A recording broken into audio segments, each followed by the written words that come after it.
मुझे ड्रॉप लेना चाहिए या नहीं लेना चाहिए, क्या मेरा सिलेक्शन होगा या नहीं होगा। कंपटीशन बहुत ज़्यादा है, नीट में सिलेक्शन रेशियो बहुत कम है। जब हम क्वेश्चन पेपर सॉल्व करते हैं ना तो हमको ऐसा लगता है हो गया, 1 या 2 क्वेश्चन गलत हो गया तो क्या ही इफेक्ट पड़ेगा। ऐसा नहीं है। उस 3 घंटे 20 मिनट में आपको किस तरह से क्वेश्चन पेपर अटेम्प्ट करना चाहिए। So hey guys, welcome to my YouTube channel. I am Muskan Jaiswal from PTJNM medical college Raipur, Chhattisgarh. तो आप लोगों ने कभी ऐसा सोचा है कि नीट का एग्ज़ाम इतना टफ क्यों है, या कोई भी स्टूडेंट ड्रॉप लेने से पहले या नीट की प्रिपरेशन स्टार्ट करने से पहले ये क्यों सोचता है कि मुझे ड्रॉप लेना चाहिए या नहीं लेना चाहिए, क्या मेरा सिलेक्शन होगा या नहीं होगा। ऐसा क्या है नीट में जो इसे बाकी कॉम्पिटिटिव एग्जाम से अलग बनाता है। आपने कभी सोचा है? देखो, इसमें सबसे पहली चीज़ आती है एक तो कंपटीशन बहुत ज़्यादा है। नीट में सिलेक्शन रेशियो बहुत कम है, ये आप सब लोगों को पता है, ये मेरे को बताने की ज़रूरत नहीं है। देन सेकंड चीज़ आती है निगेटिव मार्किंग। देखो, इसमें निगेटिव मार्किंग है, आप लोगों को भी पता है। जब हम क्वेश्चन पेपर सॉल्व करते हैं ना तो हमको ऐसा लगता है हो गया, 1 या 2 क्वेश्चन गलत हो गया तो क्या ही इफेक्ट पड़ेगा। ऐसा नहीं है। हो सकता है कि आपका एक क्वेश्चन गलत होने से आप हो सकता है कि अपने कट ऑफ मार्क्स से बाहर हो जाए, है ना। तो ये सारी चीज़ें मैटर करती है। देन थर्ड चीज़ आता है कि उस 3 घंटे 20 मिनट में आपको किस तरह से क्वेश्चन पेपर अटेम्प्ट करना चाहिए। ऐसा क्या करना चाहिए कि आपका टाइम से पहले आपका क्वेश्चन पेपर सॉल्व हो जाए और आपके अच्छे मार्क्स आ जाए। कई बार ऐसा होता है कि हम साल भर बहुत मेहनत करते हैं, लेकिन लास्ट में वो जो 3 घंटे 20 मिनट रहते हैं, नीट का एग्ज़ाम जिस दिन होता है, वो उस 3 घंटे 20 मिनट में ही हम बहुत पैनिक हो जाते हैं और हमें ये नहीं पता रहता है कि हमें क्वेश्चन पेपर किस तरह से अटेम्प्ट करना चाहिए। हम क्या करते हैं, हम टेस्ट पेपर जब सॉल्व करते हैं तो कभी हम फिजिक्स पहले सॉल्व करते हैं, कभी बायो पहले सॉल्व करते हैं। देन ये सारी चीज़ें नीट के एग्ज़ाम टाइम में सारी चीज़ें जाके मिसमैच हो जाती है और फिर हम पैनिक होने लगते हैं, है ना।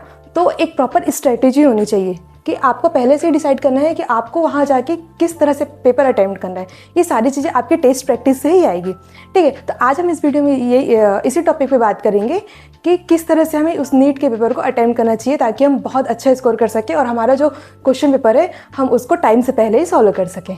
So let's start the video. देखो, जैसे ही आपको क्वेश्चन पेपर मिलता है ना तो सबसे पहले आपको लंबी लंबी गहरी गहरी सांसें लेनी है और पूरे कॉन्फिडेंस के साथ क्वेश्चन पेपर ओपन करना है।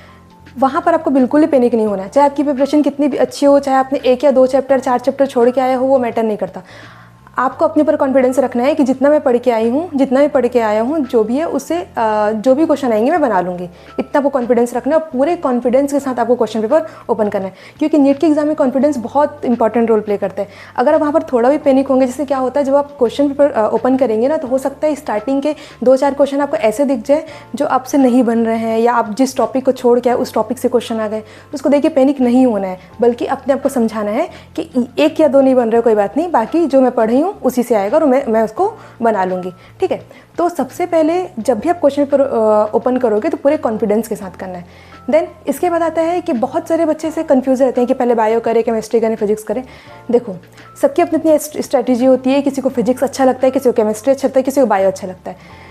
देखो, आप जिसमें कंफर्टेबल हो आप उसको अटेम्प्ट करो, लेकिन अगर मैं अपनी पर्सनल एडवाइस दूं तो हमेशा, चाहे किसी का केमिस्ट्री स्ट्रांग हो या फिजिक्स स्ट्रांग हो या जो भी हो, लेकिन हमेशा क्वेश्चन पेपर मेरे अकॉर्डिंग तो बायो से स्टार्ट करना चाहिए। उसका रीज़न ये है कि देखो, बायो में स्ट्रेट फॉरवर्ड क्वेश्चन रहते हैं और प्लस 90 क्वेश्चन रहते हैं बायो के। तो अगर आप, और मतलब बायो के क्वेश्चन पेपर सॉल्व करने में बहुत कम टाइम लगता है, तो अगर आप कम टाइम में 90 क्वेश्चन अगर सॉल्व कर लियो तो आपको कॉन्फिडेंस आएगा। तो अगर आपको कॉन्फिडेंस बूस्ट अप होगा तो फिर आपको फिजिक्स और केमिस्ट्री में बहुत अच्छे से आप क्वेश्चन पेपर को सॉल्व कर पाओगे, क्वेश्चन को अटेम्प्ट कर पाओगे। वहीं अगर आप फिजिक्स या केमिस्ट्री स्टार्ट कर रहे हैं तो वहाँ दिक्कत ये होता है कि गलती से 1 या 2 क्वेश्चन में फंस गए तो वो पूरा कॉन्फिडेंस वहाँ पे डाउन हो जाता है। अब कॉन्फिडेंस वहाँ लो हुआ तो उसके बाद फिर आप बहुत सारी चीज़ें फिर आने लगती है कि बनेगा कि नहीं बनेगा, सिलेक्शन होगा कि नहीं होगा, बहुत सारी चीज़ें आने लगती है। सो कॉन्फिडेंस लो नहीं होने देना है। तो वैसे तो आप जिसमें कंफर्टेबल हो वही अपना सॉल्व करो, लेकिन मेरा अगर पर्सनल एडवाइस लोगे तो पहले बायो अटेम्प्ट करना, उसके बाद फिर केमिस्ट्री, उसके बाद फिजिक्स, क्योंकि फिजिक्स से बहुत न्यूमेरिकल्स होते हैं ना, टाइम टेकिंग रहता है वो, ठीक है। लेकिन जिस भी पैटर्न में आप क्वेश्चन पेपर अटेम्प्ट कर रहे हो, टेस्ट पेपर में उसको प्रैक्टिस कर लो। ऐसा नहीं होना चाहिए कि आप टेस्ट पेपर जब टेस्ट दिला रहे हैं तो उसके बाद आप पहले बायो कर रहे हैं, फिजिक्स कर रहे हैं, केमिस्ट्री कर रहे हैं, जो भी कर रहे हैं, और फिर जस्ट एग्ज़ाम के दिन जाके आप अपना कुछ नया एक्सपेरिमेंट कर रहे हैं। तो ये एक्सपेरिमेंट नीट के एग्ज़ाम में नहीं करना। जितना एक्सपेरिमेंट करना है सब टेस्ट में, अभी जितने भी टेस्ट पेपर आप सॉल्व करो उसमें कर लो। मेरी पर्सनल एडवाइस यही रहेगी कि पहले आप बायो करो, देन केमिस्ट्री, देन फिजिक्स। अब देखो, आप लोगों का जो भी क्वेश्चन पेपर रहेगा उसको आपको 2 राउंड में अटेम्प्ट करना है। मतलब 2 राउंड मतलब क्या है कि जैसे आपको जो भी क्वेश्चन पेपर मिला तो सबसे पहले आपको ऐसे क्वेश्चन को अटेम्प्ट करने हैं जो आपसे देखते ही बन जा रहे हैं, जो एकदम स्ट्रेट फॉरवर्ड क्वेश्चन जिसमें आपको ज़्यादा दिमाग नहीं लगाना पड़ रहा है। तो पहले वो सारे क्वेश्चन को अटेम्प्ट करते जाओ। उसके बाद जो क्वेश्चन नहीं बन रहा है उसमें आप सर्कल करो और आगे बढ़ो। ये आपको तीनों सब्जेक्ट में फॉलो करना है, फिजिक्स, केमिस्ट्री, बायो, तीनों आपको फॉलो करना है। अब देखो कई बार ऐसे बीच में ऐसे क्वेश्चन हार्ड क्वेश्चन रहते हैं जो रैंक डिसाइडेड क्वेश्चन रहते हैं, मतलब उससे आपका रैंक डिसाइड होगा। लेकिन मेरा कहने का मतलब ये है कि रैंक डिसाइड करने से पहले एक सीट MBBS की कंफर्म कर लो। मतलब उस एक क्वेश्चन में मत फंसो, जो आपसे नहीं बन रहे हैं वहाँ आपको इतना टाइम नहीं रहेगा। देखो आपको 180 क्वेश्चन के लिए 180 मिनट मिलेंगे, एक क्वेश्चन के लिए 1 मिनट से भी कम टाइम रहता है। तो जो क्वेश्चन नहीं बन रहा है उस क्वेश्चन को छोड़ो और आगे बढ़ो। इतना टाइम नहीं रहेगा कि आप उस क्वेश्चन के पीछे लगे हैं नहीं, ऐसा कुछ नहीं करना है, ठीक है। तो अगर कुछ क्वेश्चन नहीं बन रहा है, क्योंकि बीच में हार्ड क्वेश्चन रहते ही हैं, ठीक है, वो ऐसा डालते हैं, ऐसा क्वेश्चन पेपर ही सेट होता है कि कुछ ईजी क्वेश्चन के बीच में 1 या 2 हार्ड क्वेश्चन रहते हैं। तो जो क्वेश्चन आपको नहीं बन रहे हैं उसको सर्कल करो और आगे बढ़ो, ठीक है। तो आपके पास देखो ओवरऑल अगर इस बार तो आपको 180 क्वेश्चन है तो 180 मिनट मिलेंगे, ठीक है। तो अगर अब देखा जाए कि बायो, केमिस्ट्री और फिजिक्स को अगर हम देखें तो bio almost 40 minute 35 to 40 minute में बायो कंप्लीट हो जाता है अगर फर्स्ट राउंड में, क्योंकि सारे ईजी क्वेश्चन आते हैं। और देखो ऐसा रहेगा कि मैक्सिमम क्वेश्चन आपके फर्स्ट राउंड में कवर हो जाएंगे क्योंकि हार्ड क्वेश्चन बहुत कम ही होते हैं, ठीक है। तो 35 to 40 मिनट या तो 45 मिनट अगर ज़्यादा स्टेटमेंट वाइज क्वेश्चन आ रहा है, बहुत लेंथी क्वेश्चन आ रहा है बायो का, ठीक है, तो इसके लिए आप 45 मिनट लेके चलो बायो के लिए। बाकी अब केमिस्ट्री भी देखो आजकल क्या होता है कि पहले न्यूमेरिकल ज़्यादा आते थे, अब केमिस्ट्री में ना वो लोग न्यूमेरिकल बहुत कम दे रहे हैं। तो मेनली आता है किससे, ऑर्गेनिक और इनऑर्गेनिक से ज़्यादा क्वेश्चन आते हैं। और फिजिकल से भी जो क्वेश्चन आते हैं ना वो डायरेक्ट फार्मूला बेस्ड रहते हैं, मतलब आपको ज़्यादा कैलकुलेशन नहीं करना होता, ठीक है। तो केमिस्ट्री में ज़्यादा टाइम कंज्यूमिंग नहीं है, तो आप उसके लिए 40 to 45 मिनट, मतलब मैं जो बता रही हूँ 45 मिनट ये किस चीज़ के लिए, OMR फिलिंग इंक्लूड करके बता रही हूँ मैं, ठीक है। तो बाकी इसके बाद जो टाइम बचा आपका 1 घंटा फिजिक्स को दे सकते हो। ओवरऑल मैं आपको ये बोलना चाह रही हूँ कि आपका जो क्वेश्चन पेपर है वो भले 3 घंटे की टाइमिंग है, लेकिन आपको 3 घंटे लेके नहीं चलना है। कोशिश करो कि आधा घंटे से पहले आपका क्वेश्चन एग्ज़ाम खत्म होने के आधा घंटे पहले आपका जो भी क्वेश्चन पेपर है पूरा सॉल्व हो जाए, ताकि आप उस लास्ट के जो आधा घंटे बचेंगे उसमें आप जो आपकी सेकंड राउंड वाली क्वेश्चन है ना, जैसे कुछ क्वेश्चन नहीं बनेंगे, 1 या 2 क्वेश्चन रहते हैं जो नहीं बनते हैं, ठीक है, तो उसको आप उसमें सॉल्व कर सकते हैं। और देखो अगर वहाँ पर आपको 1 या 2 क्वेश्चन नहीं बन रहे हैं तो उसके लिए एकदम ज़्यादा सोचने की ज़रूरत नहीं है।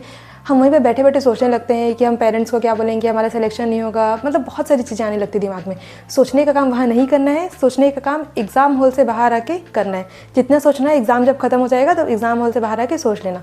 लेकिन वहाँ जब तक आपका एग्ज़ाम चल रहा है तो आप अपनी परफॉर्मेंस को जितना मैक्सिमाइज़ कर सकते हो उतना आपको करना है, ठीक है। इसके अलावा और बहुत सारे छोटे छोटे फैक्टर्स हैं जो नीट के एग्ज़ाम में बहुत इंपॉर्टेंट रोल प्ले करते हैं। जैसे एक होता है नॉइस, मतलब हल्ला। अगर आप जैसे कई बार होता है ना हम टेस्ट पेपर सॉल्व करते हैं तो हम ऐसा सोचते हैं कि नहीं एकदम शांत माहौल रहेगा, हम सिर्फ एक कमरे में जहाँ बिल्कुल हल्ला ना हो वहाँ क्वेश्चन पेपर सॉल्व करेंगे, ऐसा नहीं है। आपको हर चीज़ के लिए प्रिपेयर रहना है। देखो आप ये नहीं जानते कि आपको जो एग्ज़ाम सेंटर मिल रहा है वहाँ का माहौल कैसा है, वहाँ शांति है भी कि नहीं, हल्ला हो रहा है नहीं हो रहा है। कई बार ऐसा रहता है कि मेन रोड में ही आपको सेंटर मिल जाएगा, मतलब आपका जो एग्ज़ाम सेंटर रहेगा, जो स्कूल रहेगा, जो आपको अलॉट होगा मेन रोड में रहता है। पूरे रास्ते में क्या बोलते हैं गाड़ियाँ वगैरह चलती रहती है ना, तो इस सबसे बहुत डिस्टर्बेंस होता है। तो आपको अपने आप को ऐसा प्रिपेयर करना है कि चाहे कैसी भी सिचुएशन हो आप अपना 100% देंगे, ठीक है। आपको वो सबसे डिस्ट्रैक्ट नहीं होना है।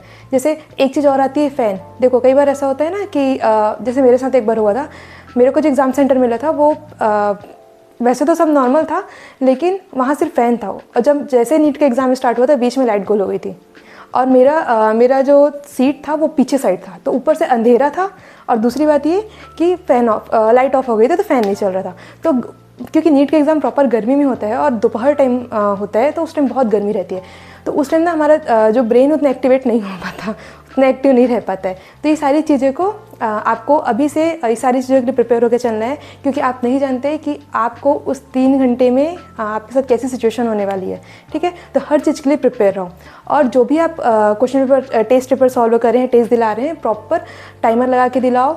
और क्योंकि देखो जो नीट के एग्ज़ाम है ना सिर्फ आपको नॉलेज चेक नहीं करता बल्कि आपकी एक्यूरेसी, आपका पेशेंस, आपका कॉन्फिडेंस सब कुछ चेक करता है। सो प्रॉपर वे में अपने आप को प्रिपेयर करो, क्योंकि अब ज़्यादा टाइम नहीं है, 1 महीने से भी कम टाइम बचा हुआ है। तो बाकी इससे रिलेटेड जो भी डाउट्स होंगे मेरे से आप कमेंट सेक्शन में पूछ सकते हो। तब तक के लिए अच्छे से पढ़ते रहो। All the best.